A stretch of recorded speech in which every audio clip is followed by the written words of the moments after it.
Let me ask you this. How are the Gazan people feeling? Because I see videos of jihadists, and I also see tons of videos of Arabs saying, just let me out. Just open the door. That's all I'm asking for. Forget the Hamas. I hate them, but I don't even care. I can't say anything. Just let me out and let me have a different life. Iftah al-Ma'avar. Open the borders. Open the borders. That's all I'm asking for. Is that, what do you understand is the majority of the Arab sense in Gaza? If a ship which can carry 2 million people will dock near Gaza, all the Gazans, I'm talking about 99.99% of the Gazans, will either fly in the air to this ship or swim, even if they don't know how to swim, or walk on the water in order to get to the ship to take them out. No one will remain there. Maybe some jihadists of Hamas will continue to be there in order to hold on to the hostages. But 99.99% of the people in Gaza will do whatever they can, and even beyond, in order to get out of Gaza in any possible way. And this is the situation. Nobody can deny it. Nobody can give another picture, because this is the truth. No one with minimal mind would stay in such a place under people who could not care less about the life and death of the Gazans. Let's take a look at a video of Arabs saying just that. العربية مش هتحلنا. لو كانت بدها تحلنا كان حلتنا من البداية. الدول العربية من 2014 بتحاول تعمر في غزة. الدعم الخارجي ما عمل ولا شيء غير الأبراج القطرية. غير هيك ما عملوناش شيء ولا حلونا في أي شيء. قصة الخيام هتطول أكثر من المدى المطلوب. والله احنا بنطالب بفتح الحدود، لأنه بطل في إلنا لا رأس مال نشتغل فيه ولا حياة. أنا مخلص توجيه ومتعلم معدل 97 بسط خضرة قاعد. هذا حل، هذا منطق يعني. الآن أو مقبلا الحدود هتنفتح إن شاء الله، ما فيش شيء هيضل مغلق، وإن شاء الله بصير لنا إمكانية للسفر في الخارج. هم أصلا بدهم يطلعوا من القطاع، هينتقلوا على مرحلة ثانية الحين على منطقة جغرافية أخرى يشتغلوا فيها. Okay, what do you think about those folks? They are speaking from their heart.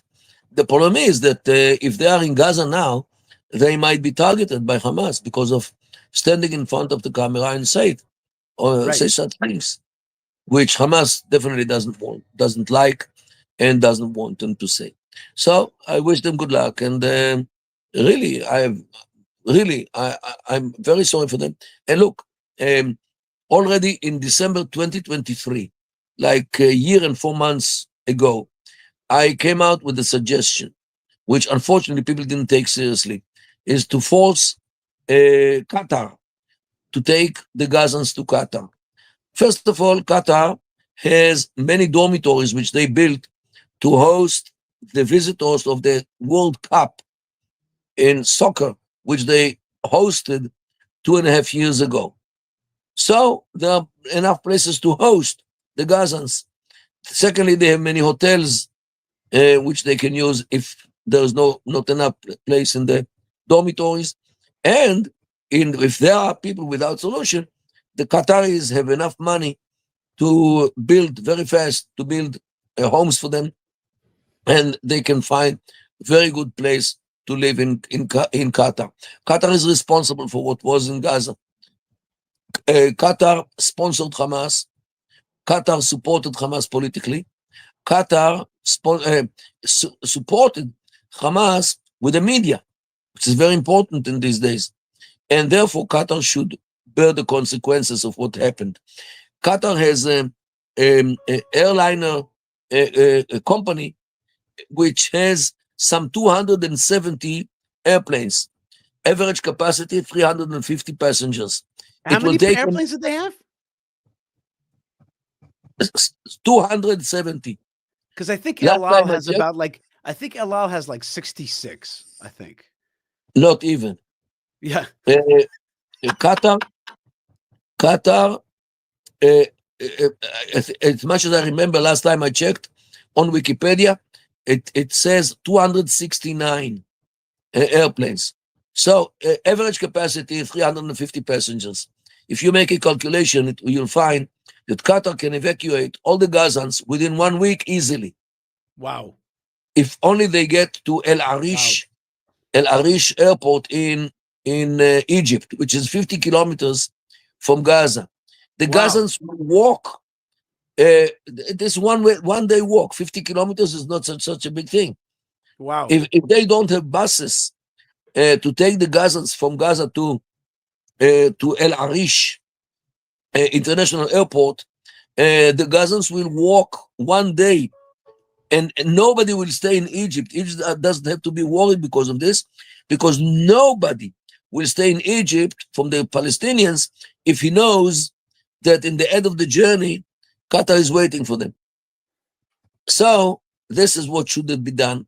And there is a very efficient way how to persuade Qatar to do it, by a threat to disconnect Qatar from the SWIFT clearance network of the world, because without the SWIFT, they cannot sell their oil and gas, and they will run out of money very fast.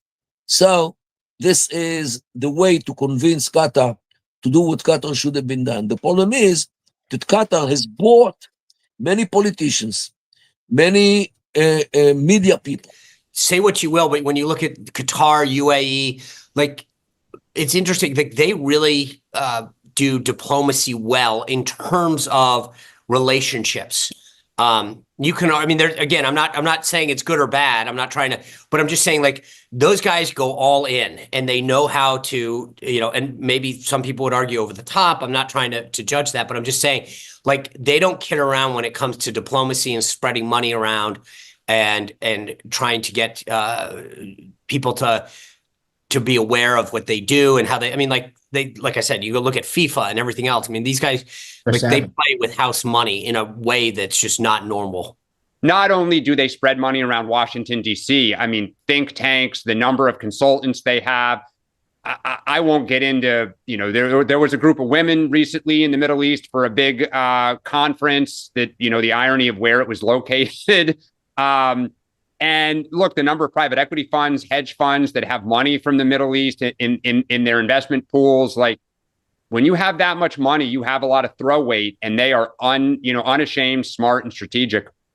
Yeah, and I know they've also put $6 billion into colleges in the last decade over the country. And I wonder what strings are attached there.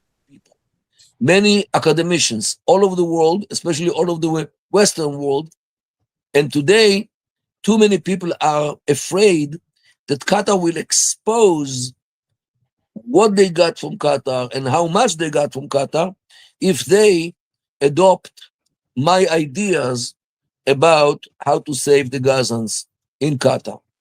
Amazing. So basically, all you have to do is do a 50-kilometer hike, not a big deal, a day or two, not a big deal for Arabs of Gaza, get to the El Arish airport, be picked up by the many Qatari airplanes. They funded Hamas. They got Gaza destroyed. Pick up all these people, give them a new life in all of these houses that you have ready to go in Qatar. You have the money to pay for it. You paid for war. Now pay for these people's a new life and opportunity. I love it. I think it's great, and I think everybody that's in the comments understand the power of that idea. And there's many other places as well that they could go. There's a huge so-called Palestinian community in Chile. Am I right? And there are many countries that have called that are welcoming them in. But the Gazan life is impossible. And Israel is now once again fighting Hamas and fighting it hard. So we are really here. For example, Michael on X is writing, yes, great idea. And Jack says, wow, people are blown away by the simplicity. The Light Life says, I've heard Dr. Kedar talk about the Qatar football stadium that can hold a massive arrival camp with bathrooms at all. All right, very good. Dr. Mordechai Kedar, I want to thank you so much for being with us. I want to let you get off that train. Thank you so much for your time. You are our famous Middle East expert. You kicked butt on Al Jazeera. You're the VP of Newsreel. and you're one of our mentors. Thank you so much for being with us. Thank you so much. Have a good night.